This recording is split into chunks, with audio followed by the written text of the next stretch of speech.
थंडी मस्त वाढली आहे ना, झाडांना सकाळी सकाळी पाणी घातलं आणि इथे बघा कोथिंबीरचे सगळे पालवी फुटते. आता लवकरच कोथिंबीर खायला भेटणार आहे. आणि नाश्ता वगैरे करून ना मी वाटपाची तयारी केली. उद्यासाठी पण पाहिजे. उद्या मार्गशीर्ष महिन्याचा दुसरा गुरुवार आहे ना, तर उपवासाचं जेवण करायला लागतं म्हणून मी एक्स्ट्रा बनवूनच ठेवलं. आणि मग जेवून पण घरी गेली, कारण आली होती मम्मी. आणि मिमी बघा किती एक्सायटेड झाली आहे.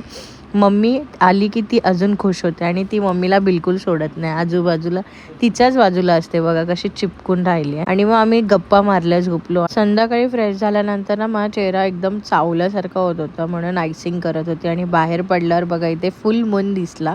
आणि मग मार्केटमध्ये गेलो वॉक करता करता, कारण मला बरंच सामान घ्यायचं होतं, कारण का उद्या मी पहिला मार्गशीर्षचा गुरुवार करणार होती. लास्ट टाईम ते केला नाही. आणि मध्येच पुचका खाल्ला आणि घरी आलो.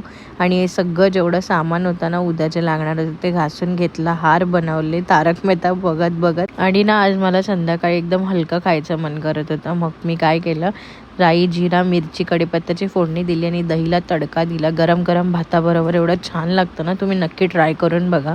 ओके बाय, याच्यासाठी एवढंच. भेटूया नवीन व्हिडिओमध्ये.